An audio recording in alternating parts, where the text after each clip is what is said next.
A polícia saiu para a aldeia perto de Białystok cedo pela manhã. O motivo da visita parecia simples e rotineiro. À escola, chegou uma reclamação da professora de que Agatha já fazia várias semanas seguidas que não frequentava as aulas. Tais histórias acontecem frequentemente. Os pais vão trabalhar no exterior. As crianças ficam sob tutela de parentes, e se surgem problemas de saúde ou disciplina, a escola comunica aos órgãos de tutela. A verificação das condições de moradia parece o procedimento burocrático mais padrão. Normalmente, tudo se limita a formalidades. O policial entra na casa, constata que está tudo em ordem, conversa com o tutor, e aí a história termina. Mas esta visita revelou-se o início de um cenário completamente diferente. Nos portões da casa, os agentes da ordem foram recebidos pelo avô, Stanisław, que já tinha mais de 70 anos. Ele saiu calmo, até confiante, como se tivesse se preparado antecipadamente para a visita. A conversa se baseava em que nenhuma verificação era necessária. Stanisław assegurava que a neta realmente estava doente, mas ele cuidava dela, e tudo estava sob controle. Seu tom era sem emoções, e isso à primeira vista tranquilizava. Contudo, paralelamente ele claramente tentava limitar o campo de visão. Mostrava a casa, mas insistentemente desencorajava a passagem mais adiante para o quintal. Com maior insistência, ele proibia aproximar-se da parte traseira do terreno, onde ficavam as antigas construções auxiliares. Isso parecia estranho, e os funcionários imediatamente tiveram a sensação de que ele escondia algo. Quando o avô repetiu várias vezes a mesma coisa, os policiais apresentaram um mandado de inspeção e continuaram o trabalho sem sua permissão. A situação passou de uma conversa formal para uma busca concreta. A casa por dentro parecia discreta, mas familiar para o cotidiano rural. Móveis velhos, pilhas de coisas, aqui e ali, desordem visível. Contudo, nada de criminal foi encontrado nesses cômodos. A inspeção gradualmente se deslocou para o quintal. Os policiais contornaram as construções auxiliares e notaram perto do celeiro um objeto incomum. Ali havia um buraco coberto com tábuas, que pela aparência lembrava uma velha fossa. No contexto do restante do ambiente, essas tábuas chamavam a atenção. Eram frescas, recentemente pregadas, e as bordas da madeira ainda não tinham tido tempo de escurecer. Os funcionários imediatamente prestaram atenção nisso. Aproximando-se, notaram que as tábuas estavam dispostas irregularmente, como se alguém tivesse se apressado. O mais importante aconteceu quando um dos policiais se abaixou e escutou. De sob a cobertura, vinha um som apenas perceptível. Baixo, fraco, mas claramente humano. Depois disso, não poderia haver demoras. As tábuas começaram a ser rapidamente removidas, abrindo o buraco. E ali, embaixo, estava a Agatha. Ela estava viva, mas parecia extremamente enfraquecida. Era visível que ela esteve por muito tempo em um espaço fechado. Imediatamente chamaram a ambulância. Os médicos chegaram rapidamente para prestar primeiros socorros e levá-la ao hospital. Simultaneamente, os policiais registraram o próprio fato da descoberta e o estado em que ela se encontrava. Stanisław, nesse momento, já não parecia calmo. Seu comportamento ficou nervoso, ele tentava se justificar, mas o fato era evidente. A neta todo esse tempo estava diretamente no seu quintal. A verificação formal, que começou como um procedimento rotineiro de papelada, em um instante se transformou em operação de salvamento. Este momento tornou-se o ponto de partida para um caso ruidoso, no curso do qual se revelaram circunstâncias muito mais sombrias e complexas do que qualquer um poderia supor. A família Kowalski viveu por longos anos na periferia de uma pequena aldeia, perto de Białystok. A casa em que habitavam era velha, mas sólida, ainda de construção soviética, fachada revestida de madeira, tinta descascada nas janelas, cerca baixa que há muito precisava de reparos. No terreno, um par de celeiros, horta onde na primavera plantavam batatas e cenouras, e um poço velho. Tudo isso parecia igual a centenas de outras famílias da região. Externamente, a casa não se destacava em nada. Para os vizinhos, ela era parte da paisagem habitual, onde a vida fluía pausadamente, sem mudanças especiais. Os pais de Agatha, alguns anos atrás, tomaram a decisão de ir para a Alemanha trabalhar. Isso era típico para a região. Muitos homens e mulheres buscavam oportunidades no exterior para sustentar seus entes queridos. O pai arrumou emprego na construção. A mãe trabalhava como faxineira. O dinheiro eles enviavam regularmente para que a casa não passasse necessidades. Na aldeia, eram vistos raramente, apenas nos feriados, e ainda assim, por pouco tempo. A maior parte do tempo, suas vidas transcorriam longe da família. Parecia que tudo isso era temporário, que logo eles voltariam quando se estabelecessem. Mas o tempo passava e o retorno não acontecia. O tutor oficial da menina tornou-se seu avô, Stanisław, um homem idoso que já tinha passado dos 70. As autoridades formalizaram os documentos. Tudo estava em ordem. O avô obteve o direito de cuidar da neta, receber subsídio e supervisionar sua educação. No papel, isso parecia impecável. A família não estava registrada. Não havia queixas da parte da escola ou dos vizinhos. Nenhuma verificação era programada. Tudo indicava que esta era uma família muito comum, onde havia suas dificuldades, mas nada de crítico. Os registros escolares confirmavam. Agatha frequentava as aulas pontualmente. Ela não se destacava entre os colegas de classe, não era conflituosa ou problemática. Os professores a notavam como quieta, calma, não inclinada a conversas desnecessárias. Os colegas de classe também não se lembravam de nada incomum sobre ela. Ela era igual a muitas outras, quase invisível no contexto da classe. Precisamente esta normalidade tornou sua ausência menos perceptível nas primeiras semanas. Os vizinhos também não notavam nada suspeito. Stanisław saía ao quintal, cuidava da fazenda. Ele parecia um típico homem rural idoso, robusto, embora já curvado, com boné velho e jaqueta acolchoada. Seus dias transcorriam igualmente. Alimentava as galinhas, acendia o fogão, às vezes mexia nos canteiros. À loja ia regularmente, comprava produtos, cumprimentava as pessoas.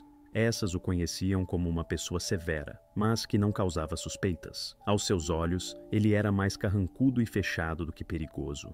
Ninguém podia supor que atrás das portas fechadas desta casa se escondia algo sério. O mais importante, o avô era o único adulto na casa. Precisamente sobre ele recaía toda a responsabilidade. Ele decidia do que a neta se alimentava, quando ela ia à escola, do que se ocupava. Os pais à distância não podiam verificar cada detalhe. Tudo se sustentava na confiança. Stanisław era aquela figura de quem dependia a vida cotidiana. Mas a vulnerabilidade desta situação era evidente. O controle era praticamente impossível. Se o avô dizia que com Agatha estava tudo bem, acreditavam nele. Precisamente por isso, o alarme não foi levantado imediatamente. A última marca de frequência à escola data de um dia concreto, há 3 meses. No início, isso não alertou ninguém. O avô explicava: ficou doentinha, está se recuperando em casa. Isso soava familiar. Na escola rural, tais situações aconteciam regularmente. Ninguém se apressava em verificar, acreditavam na palavra. A primeira semana isso parecia lógico, a segunda ainda aceitável. Mas semana após semana, a situação permanecia a mesma. Este dia, quando Agatha veio pela última vez às aulas, tornou-se decisivo. Precisamente ele separou a vida normal do período que depois chamariam de desaparecimento. 3 meses seguidos, o nome de Agatha não apareceu nas listas escolares, não foi marcado no diário de classe. A partir deste momento em sua vida, começou uma ruptura completa com o mundo habitual. Formalmente, a imagem exterior continuava existindo. O avô cuidava dos afazeres. Os vizinhos o viam na rua, os pais enviavam dinheiro, mas, de fato, tudo já tinha mudado. A partir deste mesmo dia, começa a contagem de sua ausência. Uma contagem que depois levará à descoberta mais inesperada e chocante. Quando no diário escolar, diante do nome de Agatha, apareciam cada vez mais frequentemente as marcas ausente. No início, ninguém pensava no pior. Os professores estavam acostumados ao fato de que nas famílias rurais há doenças, viagens, preocupações domésticas. Contudo, aqui a situação se prolongou. As semanas passavam uma após a outra, e a menina assim não voltava à carteira. O primeiro passo foi uma conversa habitual da professora responsável com Stanisław. Na conversa telefônica ele disse simplesmente: ela está doente. Sua voz era segura, sem preocupação. Isso não soava como motivo para dar o alarme. Após mais alguns dias, o avô começou a especificar: Ela tem uma doença especial, não como as outras. Eu sei o que fazer. Essas palavras entraram no protocolo, mas então não eram percebidas como perigo. Isso parecia mais teimósia de velho ou crença em métodos populares do que algo criminal. Cada vez que os professores tentavam obter clareza, Stanisław se comportava igualmente. Não ficava nervoso, não fugia da conversa, mas simplesmente repetia a mesma coisa. Eu a curo à minha maneira, dizia ele. Esta frase tornou-se chave. Ela fechava todas as perguntas. Ninguém podia se agarrar a ela como a uma violação formal, pois não havia recusa direta de ajuda médica. Ele prometia que traria um atestado do médico, mas semana passava após semana e nenhum documento ele apresentou. Quando lhe lembravam sobre o atestado, ele ou mudava de assunto ou respondia evasivamente: "Amanhã vou, não se preocupem." Na prática, isso significava uma coisa: ganhar tempo. Por que o alarme não foi levantado antes? A razão está no sistema. Para que os serviços oficiais pudessem intervir, é necessário um motivo formal claro. A falta às aulas por si só ainda não é sinal para uma verificação de emergência se há uma explicação do tutor. E Stanisław sempre a tinha. Ora resfriado, ora doença especial, ora promessa de mostrar um papel médico. Formalmente, a escola não podia chamar imediatamente a polícia. Muito difusos eram os fundamentos. Os professores registravam tudo, mas, até o momento da declaração oficial, tudo isso permanecia dentro dos limites dos papéis internos. Enquanto isso, o tempo passava. A professora não deixava tentativas de contatar a família. Ela ligava regularmente para o telefone fixo, mas, em resposta, ouvia apenas o próprio Stanisław. Os pais de Agatha estavam no exterior, e conseguir falar diretamente com eles revelou-se praticamente impossível. Redes sociais, mensageiros, tudo isso naquela família não era usado. Restava apenas a correspondência oficial seca e ligações raras. E cada vez o avô repetia as mesmas palavras. Sua estratégia era simples: dar respostas que soavam incomuns, mas não criminais. Gradualmente, a paciência da professora se esgotava. Ela passou por todas as etapas previstas. Registrava as ausências no diário, enviava relatórios internos ao diretor, fazia anotações nos relatórios. Depois, enviou solicitações aos serviços sociais, tentando forçar o sistema a reagir. Mas o resultado era o mesmo: aguardando atestado. Tudo esbarrava nas promessas do avô e na ausência de provas diretas de ameaça. Passou um mês, depois o segundo. Quando chegou o terceiro, ficou claro que a situação era anormal. 3 meses de ausência, um prazo longo demais para uma doença comum. A professora entendeu que não se podia esperar mais. Ela formalizou uma declaração oficial às autoridades. Isso já era outro nível, um papel com força jurídica, com assinatura e registro. Tal documento é impossível ignorar. Precisamente esta declaração tornou-se o momento decisivo. Agora o caso deixou de ser uma questão escolar interna e passou para a competência da polícia. Precisamente ela tornou-se a base para a saída da equipe naquele mesmo dia do qual falamos no início. A partir desse momento, a história deixou de ser um conjunto de explicações estranhas e saiu para o plano da investigação criminal. Este foi o limiar de transição, de palavras e promessas para ações das forças da ordem. Quando os médicos receberam Agatha após a chamada de emergência, primeiro realizaram um exame completo. O estado era extremamente grave: esgotamento pronunciado do organismo, desidratação, distúrbios do sono e alimentação. Os médicos registraram peso corporal diminuído, músculos enfraquecidos e vestígios de permanência prolongada em condições frias e úmidas. Ao mesmo tempo, a perícia médica notou que não havia sinais de espancamentos sistemáticos. Isso se revelou o detalhe mais importante: todos os seus sofrimentos estavam relacionados precisamente com as condições de detenção e não com o impacto físico direto. Tal diferença tinha grande importância para a investigação, pois determinava a possível qualificação das ações do avô e dava esperança de recuperação da saúde. Para a investigação, a conclusão-chave foi que, apesar de todas as circunstâncias dolorosas, não havia ameaça à vida no momento da descoberta. Agatha poderia se recuperar. E o mais importante, ela estava em condições de falar e em perspectiva de dar depoimentos. Isso mudava todo o quadro. Agora a investigação tinha não apenas um conjunto de provas indiretas, mas também a possibilidade de obter testemunho direto da própria vítima. Nas condições de um processo penal, tal perspectiva era decisiva. Paralelamente, a atenção se voltou para Stanisław. Sua detenção ocorreu imediatamente no local após a formalização oficial da descoberta. As ações processuais pareciam padrão. Foi levado à delegacia, interrogado. As circunstâncias foram registradas. Já nas primeiras horas, foi apresentada a ele uma acusação oficial pelo artigo Privação ilegal de liberdade de pessoa sob sua tutela.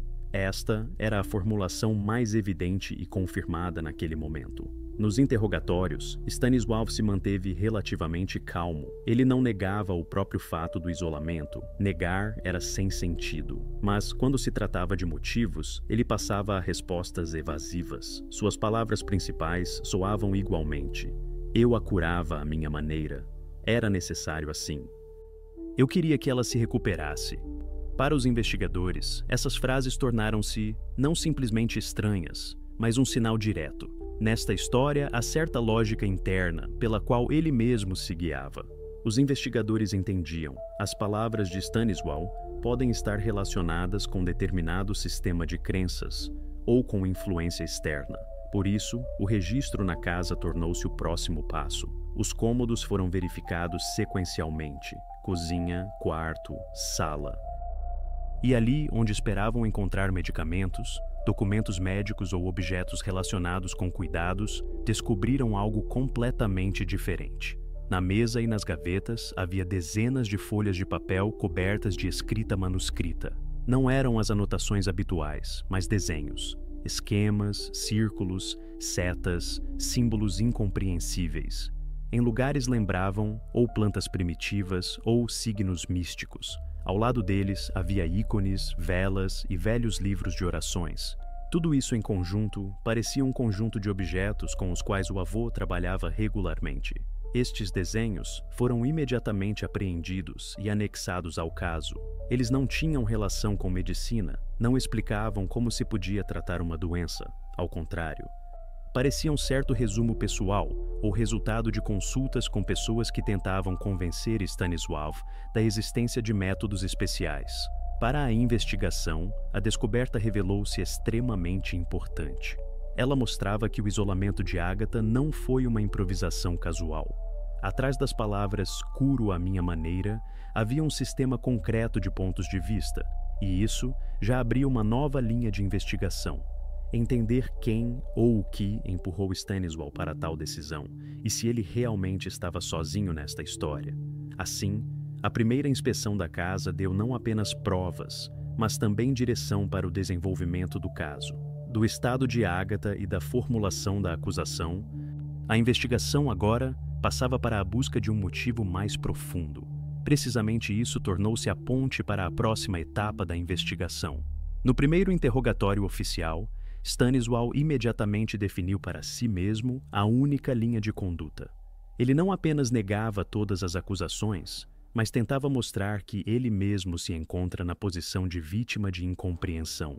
Suas palavras soavam firmes, as entonações eram seguras, e até no protocolo os investigadores registraram que o homem não manifestava nem preocupação nem nervosismo. Ele parecia calmo, sensato, como se discutisse uma questão doméstica, e não explicasse a retenção de 3 meses da própria neta em condições desumanas. Desde o início, ele sublinhou: "Não cometi nada, minha decisão estava relacionada apenas com o cuidado. Eu a curei como sabia." Esta frase tornou-se uma espécie de eixo de sua defesa e depois foi repetida por ele vez após vez. Para os investigadores, isso parecia uma estratégia: reconhecer o fato, mas distorcer o sentido. Não negar as ações, mas negar completamente a intenção. Mais adiante, ele passou a descrições detalhadas do que serviu de impulso para o tratamento. Segundo suas palavras, a neta começou a mudar, e essas mudanças ele percebia exclusivamente em chave negativa. Stanisław enumerou todo um conjunto de sintomas, entre eles teimosia, conflitos frequentes por pequenezas, recusa em cumprir pedidos, assim como forte apego ao telefone.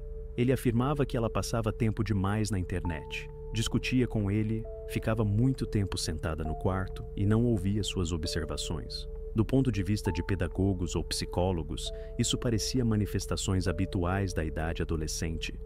Mas para Stanisław, tudo isso tornou-se sinal de alarme. Ele dizia: era como se ela deixasse de ser ela mesma. Ela discutia, olhava para a tela e não para mim. Eu via nisso algo alheio. Na sua representação, isso não era simplesmente desobediência ou idade de transição, mas certa possessão ou doença que era necessário curar. É importante que neste momento, Stanisław repetia reiteradamente: ele não percebia seu comportamento como crime. Em seu sistema de coordenadas, o que acontecia era parte de certo ritual, forma de tirar a doença para fora. Nos protocolos, conservou-se a frase-chave: eu a curava à minha maneira. Os investigadores fizeram uma anotação. Não foi um caso de lapso, mas precisamente uma expressão estável que ele usou muitas vezes. De fato, ele criou para si mesmo uma justificativa interna, e esta justificativa substituía completamente para ele a representação das normas jurídicas. Quando se tratou de quem propôs precisamente tal método de isolamento, Stanisław se comportou de outra maneira. Se até então ele falava com segurança, neste momento começou a se confundir. Ele negava que a ideia pertencesse exclusivamente a ele. Segundo suas palavras, tudo aconteceu sob influência de conselhos. Ele mencionou várias vezes certa pessoa em quem confiava. Esta pessoa, segundo sua versão, possuía conhecimentos especiais e assegurava que tais medidas ajudariam a expulsar a doença. Stanisław se referia a ele como a uma autoridade, repetindo: não inventei. Me disseram que assim seria correto. Eu escutava aquele que sabe melhor. Para a investigação, isto tornou-se um momento crítico. Até então, todo o caso parecia uma história trágica dentro de uma família, onde um tutor idoso, segundo convicções pessoais, interpretava a realidade de forma distorcida. Mas depois de suas palavras, ficou claro que na situação pode figurar mais uma pessoa. Aquela que exercia influência formava convicções e, de fato, empurrava Stanisław para as ações. Isso significava que era preciso ampliar os marcos da investigação, buscar contatos adicionais, verificar o ambiente, estabelecer quem precisamente poderia ter atuado no papel de conselheiro. Assim, os primeiros depoimentos de Stanisław não tiraram perguntas, mas, ao contrário, criaram uma nova camada. Sua versão sobre o tratamento apenas sublinhou a ruptura entre a realidade e sua percepção. Mas o principal, sua menção de uma terceira pessoa, levou a história para além dos limites do conflito pessoal. Os investigadores obtiveram uma referência. Agora, lhes cabia entender quem era esta pessoa e que papel ela jogou na cadeia de eventos que levaram ao desfecho trágico. Stanisław, cuja figura gradualmente tornava-se chave em todo o caso, à primeira vista não causava suspeitas. Ele sempre foi parte desta aldeia, uma pessoa que muitos conheciam, mas sobre quem poucos podiam contar algo substancial. Sua vida parecia simples: trabalho na fazenda, obrigações rotineiras, nenhum evento brilhante. Mas, precisamente nesta descrição, residia o primeiro detalhe importante. Ele nunca se destacou, não buscava atrair atenção para si, vivia na sombra. Depois que morreu sua esposa, a ordem habitual desmoronou definitivamente. No início, ele tentava se agarrar às ocupações habituais, trabalhar a horta, cuidar do gado, mas gradualmente o interesse por estas ocupações se extinguia. As pessoas na aldeia lembravam: ele ficou diferente. No início, isso se expressava no fato de que ele simplesmente falava menos, mas depois ele simplesmente começou a evitar comunicação, deixou de ir às reuniões dos habitantes, deixou de cumprimentar primeiro. Tudo isso acontecia gradualmente, de modo que ninguém via nisso algo de criminal. Mas, precisamente neste período, começou seu lento afastamento da realidade. Quando os investigadores começaram a estudar seu passado com mais detalhes, prestaram atenção em como mudava seu comportamento. Um homem trabalhador comum que toda a vida puxou a fazenda transformou-se em recluso. Não lhe restaram amigos e os parentes, exceto o filho, não mantinham laços estreitos. Nas conversas com vizinhos, ele não era mencionado como conflituoso ou agressivo, mas bem ao contrário, como excêntrico vivendo para si mesmo. Sua solidão estendeu-se por anos e gradualmente tornou-se norma à qual todos se acostumaram. Especial atenção causou a verificação de contatos telefônicos. Os pais de Agatha enviavam dinheiro regularmente e tentavam ligar pelo menos uma vez por semana. Mas as conversas com Stanislaw eram monótonas, curtas, secas, limitadas a temas domésticos. Segundo dados das operadoras, a maioria das ligações durava não mais que 1 minuto. Em casos raros, quando a conversa se prolongava, tratava-se de correio ou contas de serviços comunitários. Nunca ele disse que com a neta aconteciam problemas, e isso era o ponto-chave. Na investigação se esclareceu, mesmo quando a professora tentava sair diretamente aos pais, o avô interceptava a comunicação e ajustava a situação de modo que eles não suspeitassem de nada. Seu comportamento estava construído de modo a excluir completamente o risco de intervenção de fora. Mas a parte mais reveladora do quadro abriu-se no curso do registro de sua casa. A casa por fora parecia habitual. Móveis velhos, ícones, fotografias da esposa, mas em inspeção atenta, os agentes descobriram materiais que absolutamente não se combinavam com a imagem de aposentado comum. Eram dezenas de livros, muitos em mau estado, com páginas dobradas e anotações nas margens. Entre eles, textos religiosos, folhetos sobre curas milagrosas, notas de jornais sobre curandeiros populares. Em camada separada iam edições sobre ritos e práticas mágicas. Havia cadernos com símbolos cuidadosamente copiados, esquemas, descrições de rituais. Algumas páginas eram evidentemente usadas como guia para a ação. Frases circuladas com caneta vermelha, palavras sublinhadas, purificação, correção, doença. Os investigadores fizeram uma conclusão importante. A realidade de Stanislaw há muito tinha deixado de ser comum com os circundantes. Ele não percebia o mundo através da comunicação com pessoas. Sua percepção era formada precisamente por estes livros e textos. Durante muitos anos, ele viveu numa bolha informativa completamente isolada do olhar crítico de fora. Não tinha interlocutores que pudessem contradizer ou explicar o absurdo de seus pontos de vista. Tudo o que ele lia tomava por verdade. Precisamente por isso, para ele a explicação de seu ato parecia lógica e justificada. Ele não via nele crime, via método. Para a investigação, esta descoberta foi chave. Ela mostrava que o avô não agia espontaneamente, não se guiava por impulso súbito. Seu ato estava construído dentro de um sistema de convicções que durante anos se formou sob influência de ambiente isolado e literatura. Mas ainda mais importante foi que em seus depoimentos ele mencionava conselho de fora, e isso significava que era preciso esclarecer quem precisamente estava por trás destas ideias e pôde influir diretamente em suas ações. Isso abria nova direção de investigação que podia levar para além dos limites da própria casa dos Kowalski. Quando os investigadores começaram a estudar detalhadamente o conteúdo da gaveta onde havia desenhos e papéis de Stanislaw, ficou claro, não são notas casuais. Cada página tinha estrutura. Em algumas folhas, ele literalmente desenhava um mapa de seu terreno. Marcava a casa, o celeiro, a horta e, separadamente, a velha fossa de esgoto atrás da casa. Estes planos foram feitos grosseiramente, mas bastante claramente.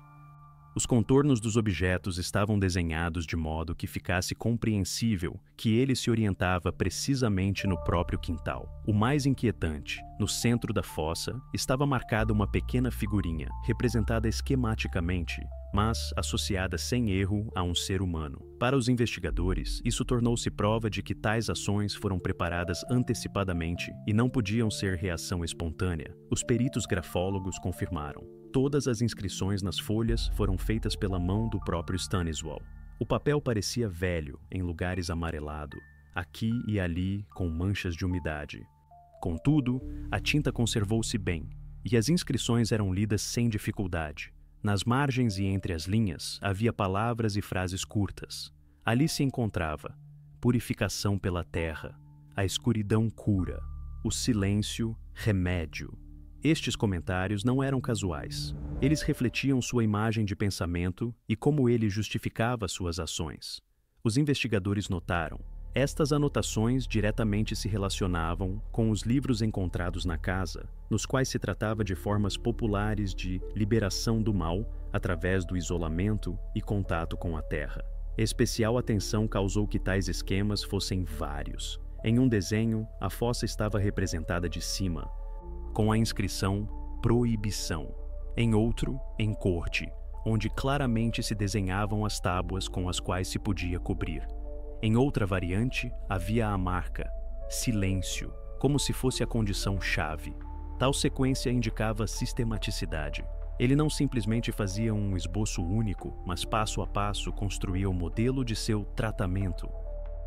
Nos materiais da investigação, tais documentos jogaram o papel não de ilustração, mas de prova direta. O homem planejava e documentava antecipadamente suas ações. Para os juristas, a presença de tais esquemas tornou-se momento decisivo. No processo penal, é importante determinar se o acusado agiu sob influência de impulso momentâneo ou se ele pensou tudo antecipadamente. Se se tratasse apenas de suas palavras nos interrogatórios, ele poderia afirmar que agiu sem pensar, que foi crise emocional. Mas a presença de plantas e notas excluía tal versão. Isso já não é espontaneidade, mas premeditação. E isso significa que o artigo de acusação tornava-se mais pesado e a punição mais severa. Além do componente jurídico, estes papéis tornaram-se para os investigadores motivo para considerar a questão de possível influência externa, pois tais formulações como purificação pela terra ou a escuridão cura raramente nascem por si mesmas. Surgiu a versão de que Stanislau podia extrair estas ideias não apenas de livros, mas também de comunicação com alguém de fora. Talvez alguém lhe tivesse sugerido tais métodos, alguém que se chamava curandeiro ou terapeuta. Então não havia provas diretas disso, mas a própria descoberta permitiu à investigação ampliar as fronteiras da investigação. Assim, os desenhos e esquemas, que à primeira vista poderiam parecer estranho hábito doméstico de pessoa idosa, transformaram-se em uma das provas mais pesadas. Eles mostraram sua imagem de pensamento, fixaram o processo de preparação e definitivamente convenceram a investigação. Tudo o que acontecia não foi casualidade. Foi um processo planejado e, portanto, a acusação contra ele tornava-se muito mais séria. Precisamente a partir deste momento, o caso deixou de ser percebido como conflito familiar ou mal-entendido e transformou-se em pesada investigação penal. Depois do aparecimento nos materiais do caso de estranhos desenhos e papéis nos quais Stanisław, com a própria mão, traçava símbolos e esquemas, os investigadores depararam-se com a necessidade de obter resposta inequívoca de especialistas. Era evidente. O desenvolvimento ulterior do caso dependia do estado psíquico em que se encontrava este homem no momento em que ele tomava a decisão sobre o encarceramento de Agatha e ações subsequentes. Sem conclusão de perícia, era impossível entender se ele devia levar responsabilidade penal ou se seus atos podiam ser explicados por grave transtorno psíquico que o privava da capacidade de dar conta de suas ações. Para isso, designaram perícia psicológico-psiquiátrica complexa, que foi realizada em instituição especializada. O procedimento estendeu-se por várias semanas. Stanisław passava por série de testes, observações. Ele era conversado por peritos em diferentes formatos, de perguntas curtas de verificação até longas entrevistas. Em paralelo, os especialistas estudavam todos os materiais do caso, protocolos de interrogatórios, registros de suas explicações, textos que ele deixou no papel, assim como resultados do registro de sua casa. Cada detalhe era considerado do ponto de vista de se podia ver atrás sinais de patologia psíquica. Especial atenção dedicaram à cosmovisão de Stanisław. Nos interrogatórios, ele dizia diretamente que acreditava na existência de espíritos maus, que considerava a escuridão como forma de purificação e a terra como remédio. Em suas anotações, encontravam-se frases como purificação pela terra, a escuridão cura, e precisamente estas palavras tornaram-se objeto de análise de especialistas. Os peritos sublinharam: tais ideias por si mesmas não são prova de diagnóstico psiquiátrico. Na psicologia, este fenômeno chama-se pensamento mágico, quando uma pessoa explica o que acontece através de representações místicas ou irracionais. em vez de se apoiar em fatos e conhecimentos científicos. Era importante traçar fronteira clara entre tal cosmovisão e reais transtornos psiquiátricos. A comissão verificava se Stanisław tinha sinais de delírio, alucinações ou transtorno de percepção.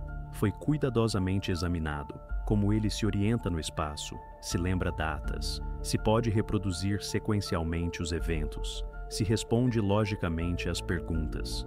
Os resultados revelaram-se reveladores. Apesar de toda a estranheza de suas convicções, ele respondia coerentemente, pensava sequencialmente, não perdia vínculo com a realidade. Os psicólogos notavam que tal pensamento pôde formar-se devido ao isolamento de muitos anos. Depois da morte da esposa, Stanisław quase deixou de comunicar-se com vizinhos, não tinha amigos, raramente saía além de seu quintal. Seu círculo de comunicação era limitado e a fonte principal de conhecimentos tornaram-se livros e anotações que ele encontrava em velhas edições e em curandeiros locais. Com o tempo, ele fechou-se neste mundo estreito, onde a fronteira entre fé e realidade se difundia, mas ao mesmo tempo ele conservava a capacidade de gerenciar seus atos e compreendia as consequências do que fazia. A conclusão da comissão foi clara e inequívoca. Stanisław Kowalski foi reconhecido imputável. Isto significa que suas ações não podem ser explicadas por grave doença psíquica. Ele compreendia o caráter de seus atos, tinha consciência de que privava a neta de liberdade, que a fechava na fossa e que ocultava tudo isso dos circundantes. E, o mais importante, ele podia controlar seu comportamento. Para o tribunal, esta conclusão teve importância chave. A partir deste momento ficou claro, a linha de defesa que podia construir-se na versão da loucura ficava definitivamente excluída. Stanisław estava sujeito à responsabilidade penal em volume completo. Agora a investigação concentrou-se em outra coisa, na busca do motivo definitivo explicando para que ele fez tudo isso e como precisamente se desenvolveram os eventos que levaram à tragédia. Depois que as perícias oficiais confirmaram a imputabilidade de Stanisław, e ficou claro que ele não pode eludir a responsabilidade por fundamentos médicos, os investigadores concentraram-se em outra direção, na verificação de todas as figuras externas mencionadas em seus depoimentos. Uma destas figuras revelou-se um curandeiro local, que Stanisław mencionou várias vezes como conselheiro.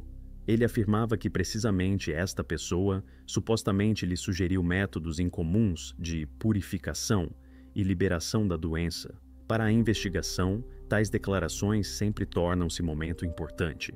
Se há participante externo, é preciso esclarecer o grau de sua participação, mesmo se inicialmente parece que se trata de invenção ou tentativa de transferir a culpa. Primeiro, a polícia estabeleceu a identidade da pessoa mencionada. Era um homem idoso de distrito vizinho que realmente recebia em sua casa pessoas, chamando-se curandeiro ou terapeuta. A reputação dele era conhecida. Alguns se relacionavam com ceticismo, considerando-o impostor comum, outros, ao contrário, acreditavam que ele ajudava com palavra e ervas. Mas ninguém tinha informação de que ele alguma vez tivesse aconselhado algo radical ou que saísse dos marcos das práticas populares habituais.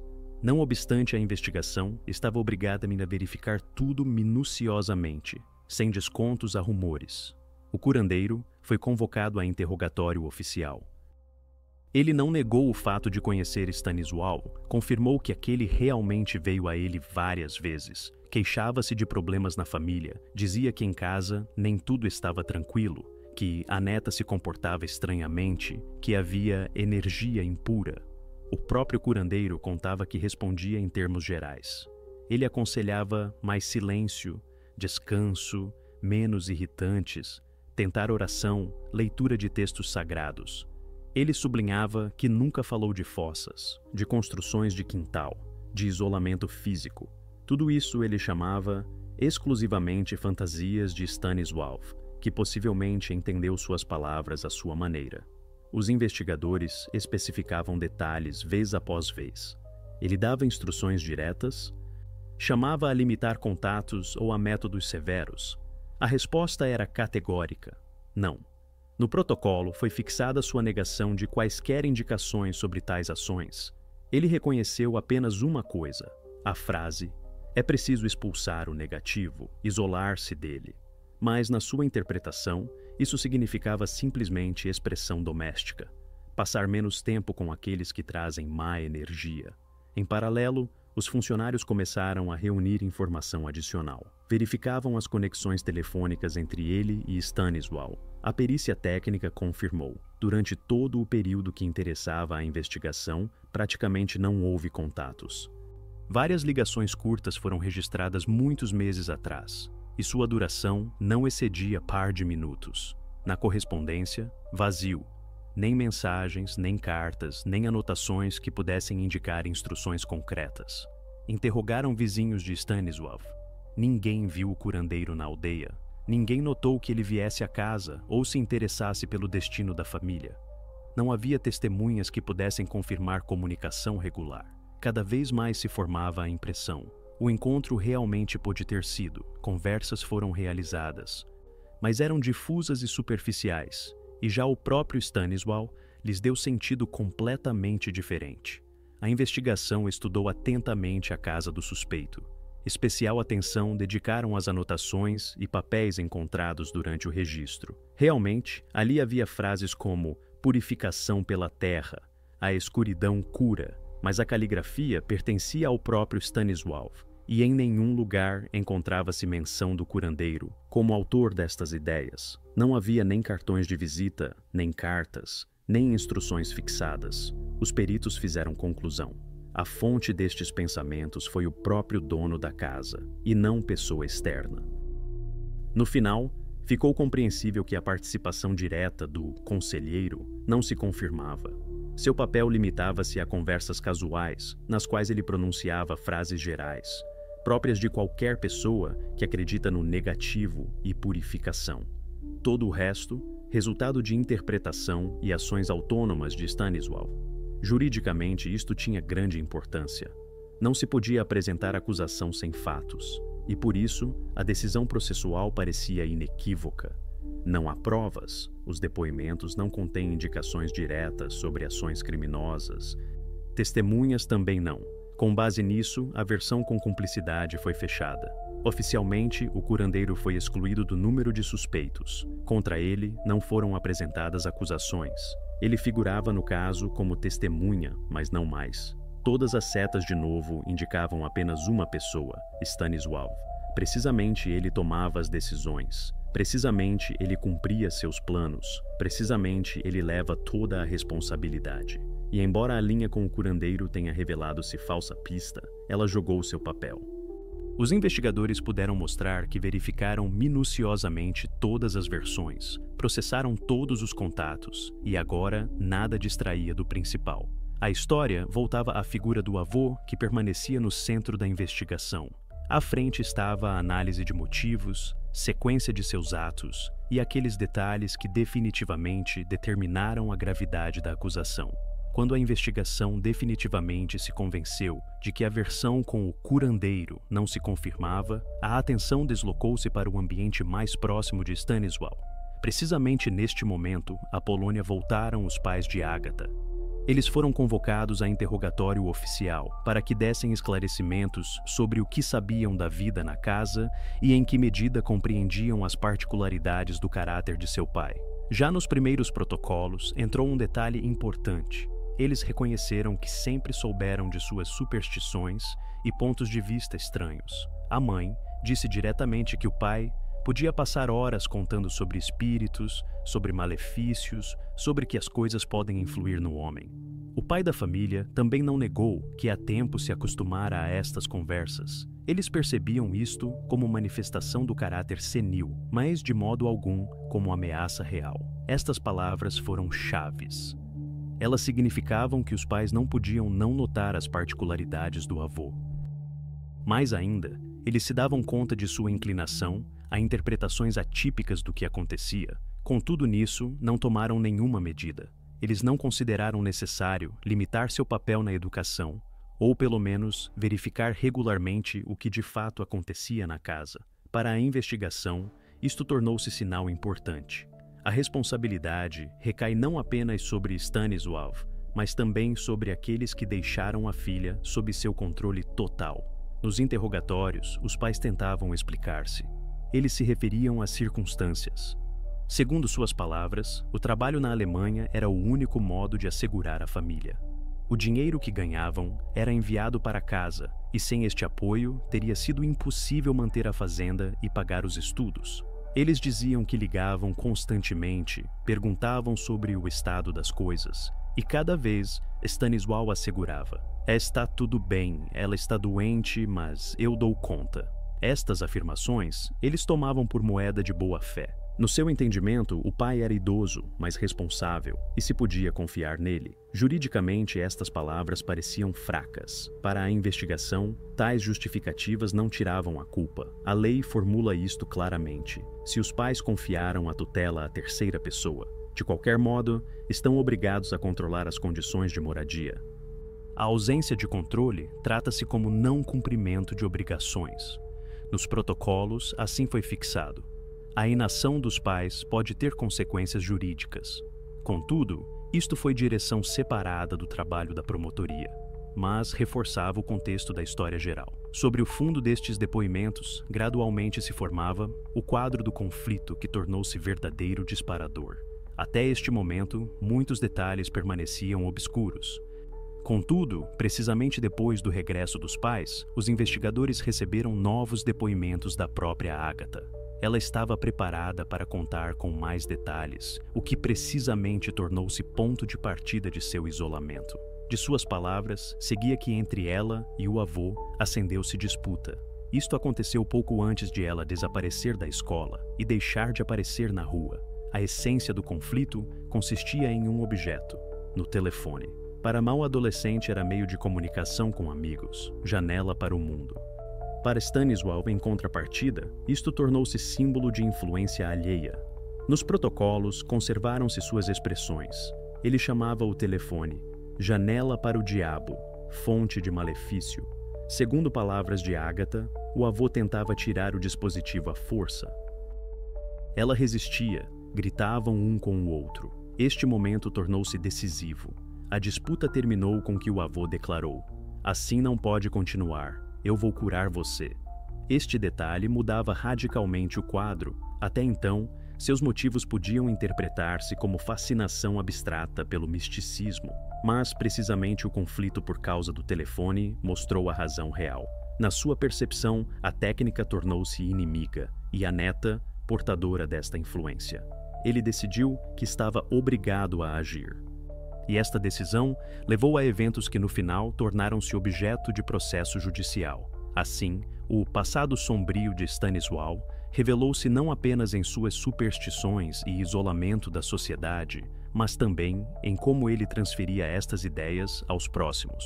Os pais sabiam de suas esquisitices, mas as ignoravam. E o conflito com a neta tornou-se o último impulso, transformando os extravios em ações concretas. Precisamente aqui, a investigação obteve novo nível de compreensão dos motivos, e de agora em diante, os investigadores podiam passar à análise final de como estes motivos seriam qualificados no tribunal. O interrogatório final de Stanisław entrou nos materiais do caso como a parte mais tensa de toda a investigação.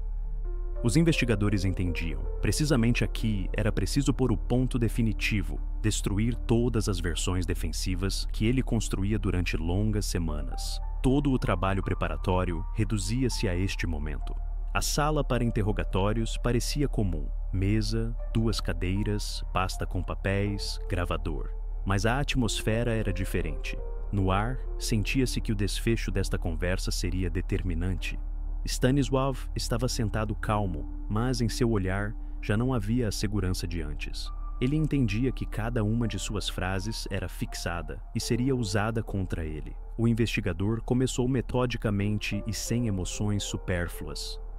Primeiro levantou a questão do curandeiro, a quem Stanisław se referia desde o início. Segundo a versão do acusado, precisamente esta pessoa supostamente o convenceu da necessidade do isolamento. Precisamente sobre ele transferia a responsabilidade. Mas agora, no caso, havia protocolos oficiais. O investigador abriu a pasta e leu os depoimentos do próprio curandeiro. Sim, ele vinha. Sim, Falava de problemas na família, mas nenhum conselho sobre encarceramento e muito menos sobre uso da fossa eu dei a ele. Para Stanisław, isto foi um golpe. Sua principal linha de defesa desmoronava. Ele desviou o olhar para o lado, calou-se, como tentando inventar nova versão. Mas o fato era evidente. Cobrir-se com palavras alheias já não funcionaria. O investigador continuava sem deixar a pausa se alongar.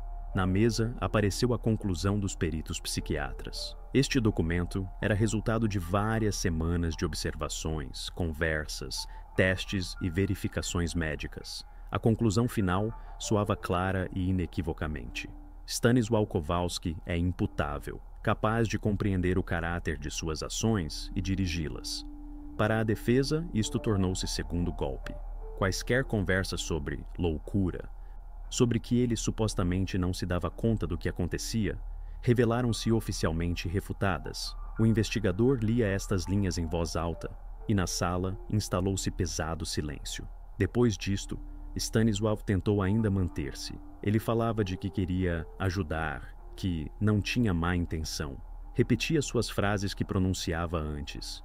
Eu a curava à minha maneira. Queria livrá-la da influência escura. Mas agora, estas palavras soavam de outro modo. Sem apoio no curandeiro e sem possibilidade de referir-se à inimputabilidade, suas explicações pareciam vazias. O investigador escutava atentamente, não interrompia. Mas assim que Stanisław terminava, imediatamente o devolvia aos fatos. E precisamente neste momento chegou a culminação. Na mesa apareceu o depoimento de Ágata. O protocolo continha descrição detalhada do conflito que precedeu o encarceramento. Tudo começou de disputa comum por causa do smartphone. Ela resistia. Ele exigia entregar o dispositivo. Nas suas palavras, isto era janela para o diabo, fonte de malefício e possessão. Ágata contava que depois da disputa ele disse: "Esta é a última gota." O investigador leu este fragmento e perguntou diretamente: "Você a trancou por causa do telefone?" Esta réplica tornou-se decisiva. Stanisław primeiro calou-se. No protocolo é notado. Ele baixou a cabeça, suas mãos tremiam. Alguns segundos ele evitou o olhar do investigador, mas depois pronunciou baixinho: "Sim, foi a última gota. Ela não me escutava. Decidi que devia agir." Depois disto, ele já não resistiu. Começou a dar depoimentos detalhados, contou como preparava a fossa, como se convencia de que agia corretamente, como considerava que a escuridão e o isolamento eram parte da purificação. Suas palavras eram fixadas linha por linha, e a cada nova frase ficava claro. Não se tratava de casualidade, não de ato espontâneo, mas de ações que ele pensou e preparou antecipadamente. Este interrogatório pôs o ponto na investigação. Agora, no caso, havia não apenas provas, depoimentos de testemunhas e conclusões de peritos, mas também reconhecimento do próprio acusado. A linha de defesa desmoronou definitivamente. Stanisław deixou de negar sua participação e descreveu detalhadamente os motivos que o guiavam. Para a investigação, isto significava uma coisa: o quadro de eventos formou-se em um todo. A partir deste momento, o caso passava à fase final: preparação para o julgamento, onde cada um destes documentos, cada palavra pronunciada no interrogatório, tornaria-se argumento-chave da acusação. Depois do reconhecimento de Stanisław, os investigadores obtiveram a possibilidade de verificar cada uma de suas palavras, cada detalhe que nomeava, e confrontá-los com objetos reais e provas encontradas na casa. Para eles era importante separar as invenções e tentativas de suavizar a culpa dos fatos que realmente se confirmavam. No curso de um dos longos interrogatórios, ele mesmo, quase entre linhas, mencionou o smartphone de Ágata. Segundo suas palavras, precisamente com ele começou o conflito mais agudo. Stanisław disse que já no primeiro dia da disputa, tomou o telefone e já não o mostrou a ninguém. Este detalhe imediatamente atraiu a atenção dos investigadores, porque no curso de registros prévios, nenhum gadget na casa foi descoberto. O investigador fez perguntas esclarecedoras. Onde concretamente se encontra o telefone? Em que estado pode estar? Quem mais sabia de sua existência? Stanisław turbou-se um pouco, calou-se por longo tempo e depois confessou: ocultou o dispositivo no velho fogão que há tempo não era usado para seu propósito. Ele até descreveu detalhadamente como criava o esconderijo. Atrás da placa metálica, no vazio entre tijolos, ele cuidadosamente colocou a coisa e a camuflou com pano para que ninguém tropeçasse casualmente. Suas palavras soavam tão detalhadamente que os investigadores não tiveram dúvidas. Vale a pena verificar imediatamente. Para isto, foi organizado registro adicional. Na composição do grupo entraram agentes operativos, peritos criminalistas e testemunhas. Tudo era fixado em foto e em protocolos para que o resultado tivesse força jurídica no julgamento. Primeiro desmontaram a parte superior do fogão, depois retiraram parte dos tijolos, e no momento em que o nicho foi aberto, as suposições se confirmaram. Ali realmente encontrava-se um smartphone envolto em pedaço de velho pano. Nele eram visíveis vestígios do tempo: poeira, lixo pequeno, cheiro de umidade. Mas o próprio aparelho conservou-se. Foi apreendido, embalado em sacos especiais e dirigido à perícia técnica. Este momento tornou-se chave no caso. A descoberta tinha não apenas valor material, mas também enorme significado semântico, pois precisamente este objeto foi a causa do conflito entre Stanisław e Agata. Agora estava claro que não se tratava de misticismo, não de rituais e não de conselhos de duvidosos curandeiros. Tudo se reduzia à disputa doméstica. O avô não aceitava seu interesse pelas tecnologias modernas, considerava o smartphone mau e queria controlar completamente sua vida. O telefone tornou-se símbolo desta confrontação, prova material de que o verdadeiro motivo estava relacionado com controle e não com histórias inventadas sobre práticas espirituais. Para a investigação, isto significou sério avanço. Agora, tinham não apenas reconhecimento que se podia tentar impugnar, mas também prova direta encontrada ali onde indicou o próprio acusado. Este fato era impossível explicar por coincidência ou erro. O smartphone tornou-se ponto que atava as palavras de Agatha, depoimentos de Stanisław e quadro do crime em um todo. Agora, a investigação podia afirmar com segurança: o avô não agia em estado de extravio ou sob influência alheia, mas partindo de seu desejo de suprimir a vontade da neta e privá-la de independência. Depois da descoberta do telefone, o curso da investigação mudou. O caso tornou-se mais duro e inequívoco. Os investigadores entendiam que precisamente esta prova seria uma das centrais no julgamento. Ela mostrava não apenas o motivo, mas também a sequência de ações de Stanisław. Provava sua premeditação e dava clara explicação do que aconteceu. Agora, restava na etapa final. Preparação para o processo judicial, onde todas estas provas deviam soar oficialmente e receber a avaliação jurídica. Quando a investigação reuniu-se com os materiais, chegou o momento que todos esperavam: a reconstrução final dos eventos. Esta foi aquela etapa decisiva quando, no lugar de suposições, colocaram-se fatos frios e as palavras confusas do suspeito transformaram-se em concreção fixada nos protocolos. Nesta etapa, não houve nem explosões emocionais, nem declarações sonoras. Tudo soava seco e rotineiro, mas nesta calma rotineira encerrava-se força assustadora. O homem cujos atos abalaram todos estava sentado diante do investigador e descrevia pausado, sem hesitações, passo a passo o que fez e por quê. Ele começou do primeiro episódio, quando tudo cruzou a linha. Segundo suas palavras, a disputa deflagrou por causa do smartphone. Para ele, esta coisa era símbolo de decomposição, perigo, janela, através da qual na casa penetrava algo alheio. Ele convencia-se de que isto era fonte de tudo de mal que acontecia com Agatha. Não poucas vezes fazia observações, exigia recusar o dispositivo, mas cada vez encontrava recusa. No momento em que ela, uma vez mais, empurrou sua mão e não permitiu tomar o telefone, Stanisław percebeu isto não como resistência natural de adolescente, mas como sinal de perda definitiva de controle. Na sua consciência, isto parecia como confirmação da própria teoria sombria. A neta estava possuída por vontade alheia. A partir deste momento, ele deixou de considerar a situação como conflito familiar. Nas suas palavras, soa lógica dura. Entendi que conversas são inúteis. Ela não me ouve. Significa que é preciso fechá-la, cortar de tudo que envenena. Precisamente então, ele tomou a decisão sobre isolamento completo. Ele descrevia isto como único modo de reeducar. Stanisław estava seguro de que, privando Agatha de tentações externas, ele quebraria sua resistência e devolveria a ela a vida correta. Mas o mais terrível no seu reconhecimento é como ele mesmo justificava suas ações. Ele falava de espíritos, de impureza, de terra que purifica. Todas estas palavras na sua boca soavam como certo código ritual, mas, de fato, serviam apenas de cobertura.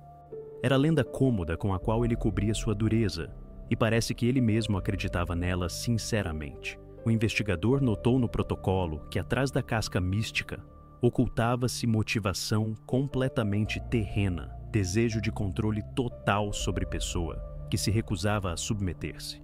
Especial atenção a investigação dedicou à questão de prazos. Quando lhe perguntaram para que período precisamente ele pensava deixá-la em isolamento, não deu resposta em cifras ou dias. Em vez disso, Stanisław pronunciou frase que soa especialmente fria. Até que se corrija. Neste até que encerrava-se todo o perigo da situação. Não havia calendário, não havia fronteiras, não havia nem limitação interna própria. Seu plano inicialmente era infinito, e isto significava que ele estava preparado para mantê-la trancada semanas, meses, tanto quanto considerasse necessário. Estes reconhecimentos definitivamente dissiparam quaisquer dúvidas. Eles transformaram o caso de novelo nebuloso de contradições em cenário claramente delineado. Em primeiro lugar, conflito por causa do telefone, depois sua interpretação através do prisma de superstições, depois decisão sobre isolamento e, finalmente, prazo indefinido ditado por sua própria vontade. Tudo isto mostrou que não houve nenhum colapso súbito ou ato casual. As ações de Stanisław tinham lógica interna construída por ele mesmo, e precisamente por isso representavam um perigo especial. Agora, para o tribunal e para a sociedade, a história obteve claridade. Atrás do véu místico, atrás das conversas sobre rituais e purificação, estava a realidade muito mais prosaica, mas não por isso menos terrível. Isto não foi ritual, mas sistema de pressão. Isto não foi cura, mas isolamento metódico calculado para submeter à vontade de outra pessoa. E precisamente este quadro colocou-se na base da acusação que se preparava para passar à próxima etapa. Agora, os investigadores puderam restaurar o quadro completo e bastante sombrio de como pareciam os 3 meses de encarceramento. Estes detalhes chocam não tanto por sinais externos de crueldade, quanto por sua fria sistematicidade e banalidade. Nenhuma explosão, nenhuma manifestação brilhante de fúria ou medo.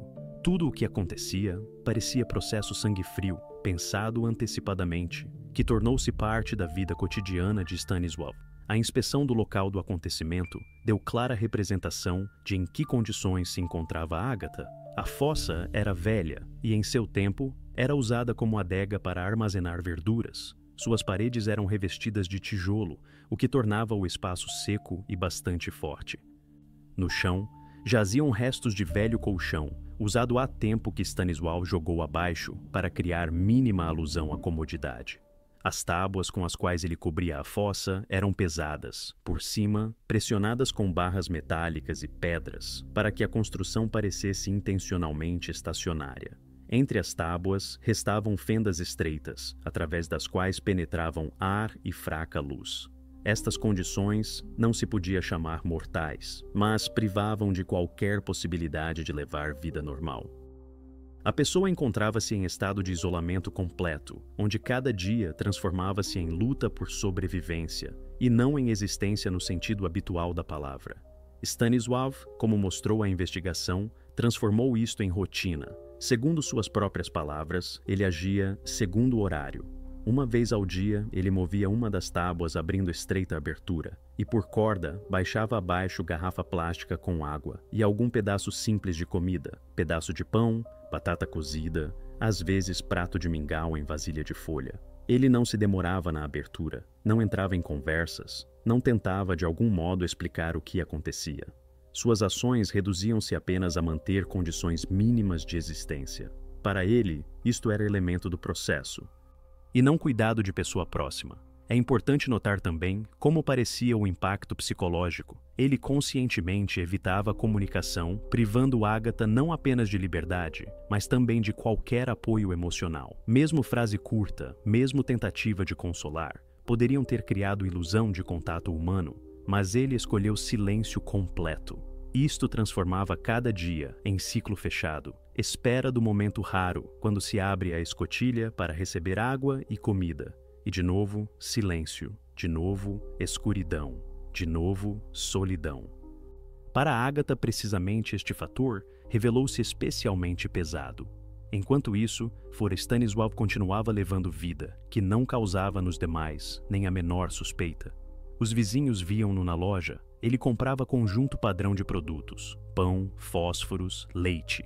Às vezes, ele parava perto de cercas vizinhas, trocava par de frases sobre o tempo ou sobre trabalho na horta. Estas conversas sempre eram curtas e distantes, e isto não surpreendia ninguém. Na aldeia há tempo o conheciam como homem fechado, pouco comunicativo, e este traço seu, que durante décadas era percebido como particularidade comum do caráter, tornou-se no final sua cobertura ideal. Ninguém esperava dele abertura, e por isso, ninguém notou que atrás de seu silêncio ocultava-se um segredo.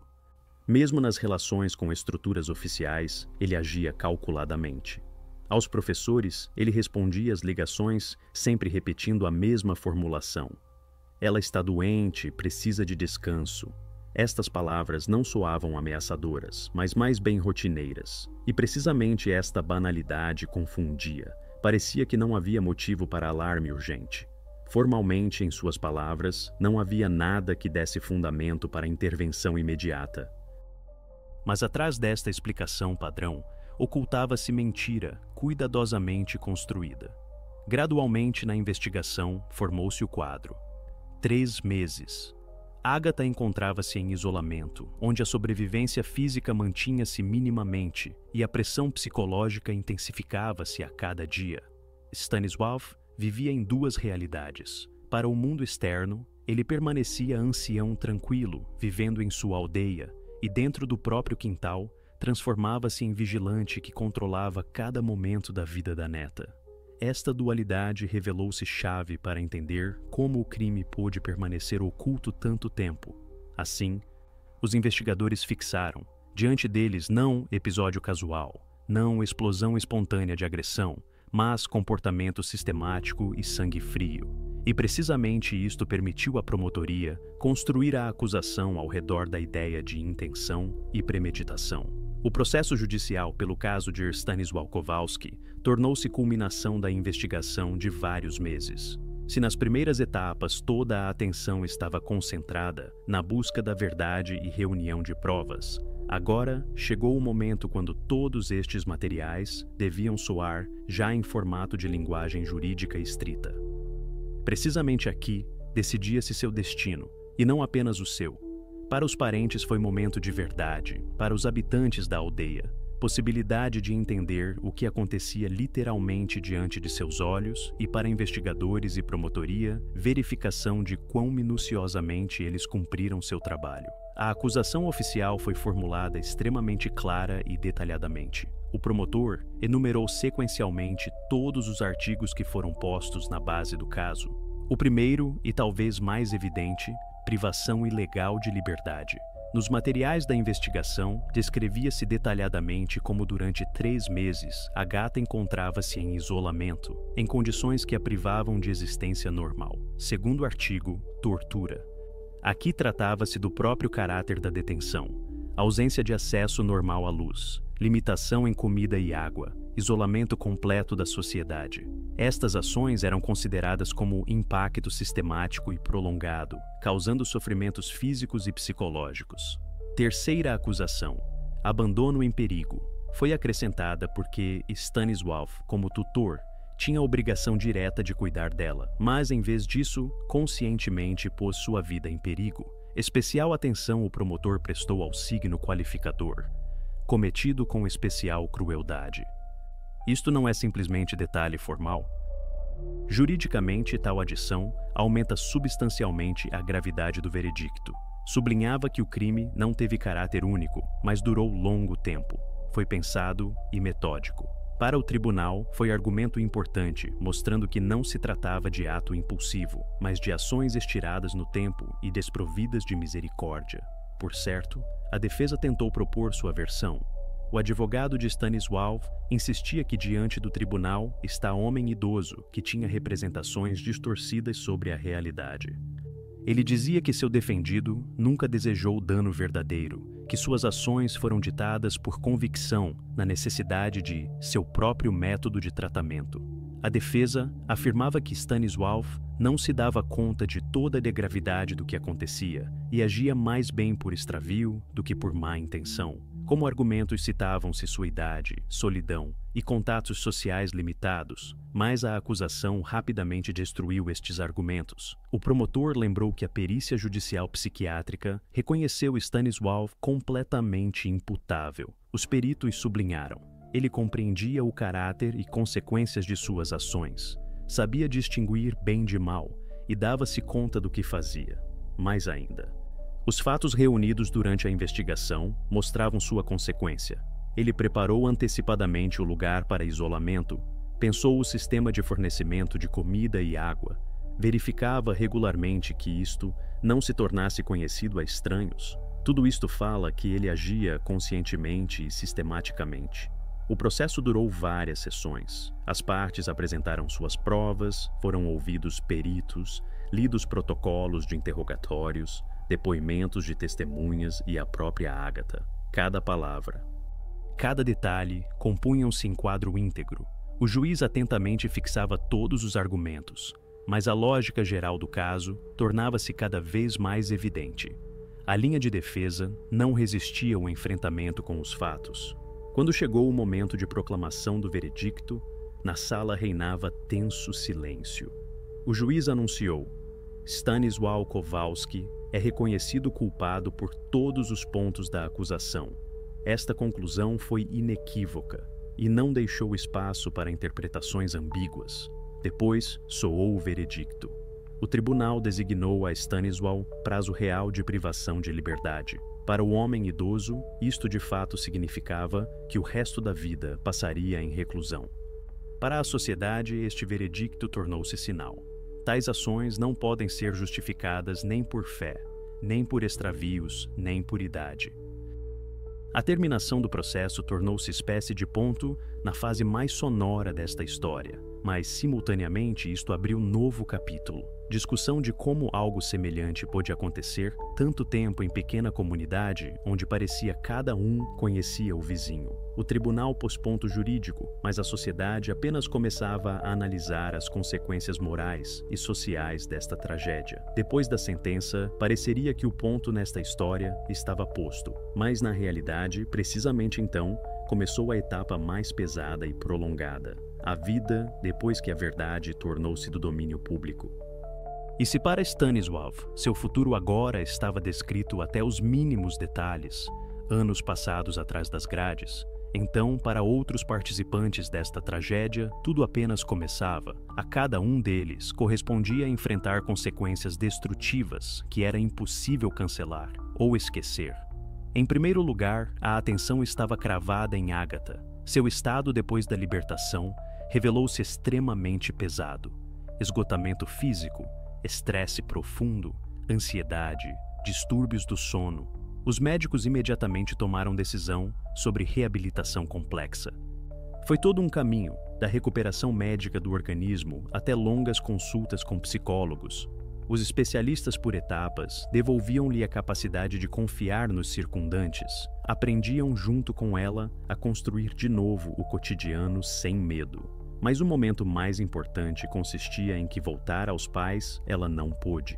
Os órgãos de tutela tomaram decisão de determiná-la em família acolhedora temporária. Ali havia controle, segurança e, o principal, especialistas preparados para vigiar seu estado 24 horas por dia. Para a própria Ágata, isto significava ruptura definitiva com a velha casa e vida habitual. Na sua consciência, esta casa deixou de ser símbolo de família, transformando-se em lugar de onde queria ir o mais longe possível. Mas o destino de Agatha é apenas uma parte do quadro. Os pais que todo este tempo encontravam-se no exterior também resultaram sob atenção particular. Eles afirmavam que trabalhavam na Alemanha para assegurar a família e que acreditavam na palavra a Stanisław, que os assegurava por telefone que tudo estava bem. Mas a investigação percebeu isto de outra maneira. Para o tribunal, sua inação tornou-se momento-chave, pois precisamente eles, segundo a lei, deviam vigiar que a filha estivesse em segurança. Com base nos materiais do caso, foi iniciado o processo separado. Nele, examinava-se a questão de privação de direitos dos pais. Juridicamente, isto parecia formalidade, mas, em essência, foi mais um golpe à família. O Estado já não podia confiar-lhes o cuidado do próprio filho. Quanto ao próprio Stanisław, seu futuro já não causava dúvidas. O tribunal reconheceu-o culpado por todos os pontos. Correspondia-lhe passar longos anos em colônia, e nenhuma apelação mudava a essência do veredicto. De recluso aldeão, transformou-se em figura de quem falavam em todo o país. Para os vizinhos, sua casa tornou-se símbolo de história horrenda, e ele mesmo, exemplo de como superstições e isolamento podem transformar-se em força destrutiva. Sua vida, que já há tempo tinha perdido vínculo com a realidade, agora terminava em condições de isolamento completo, só que agora por decisão judicial. Se considerar tudo isto em conjunto, o resultado parece não simplesmente trágico, mas definitivo. A família Kowalski, como estrutura única, deixou de existir. O avô resultou em reclusão. Os pais, sob ameaça de privação completa de direitos e perda de fato da filha. Agatha salva, mas com experiência pesada que ficará com ela para sempre. Sua história é a ilustração de como as consequências destrutivas do crime difundem-se sobre todos, sem exceção os participantes. E estas consequências estendem-se muito mais longe que os próprios 3 meses de encarceramento. Pode-se dizer que aqui trata-se não simplesmente de violação da lei. É colapso de família, decomposição de laços, perda de confiança e apoio. O que uma vez chamava-se célula da sociedade, em um momento, foi destruído de dentro. A casa que devia ser lugar de aconchego e segurança transformou-se em símbolo de horror. A decisão judicial apenas consolidou o que era evidente. Nenhum regresso à vida anterior já não haverá. Esta história mostrou: o crime nunca se limita ao momento quando se comete. Suas consequências vivem durante anos, refletem-se em destinos de pessoas, mudam-nas completamente. No caso da família Kowalski, vemos como uma decisão tomada sob influência de superstições e desejo de controle destruiu tudo, e a própria família e representações sobre o futuro. Isto não é simplesmente tragédia, mas exemplo de como a vida humana pode ser mutilada até os fundamentos.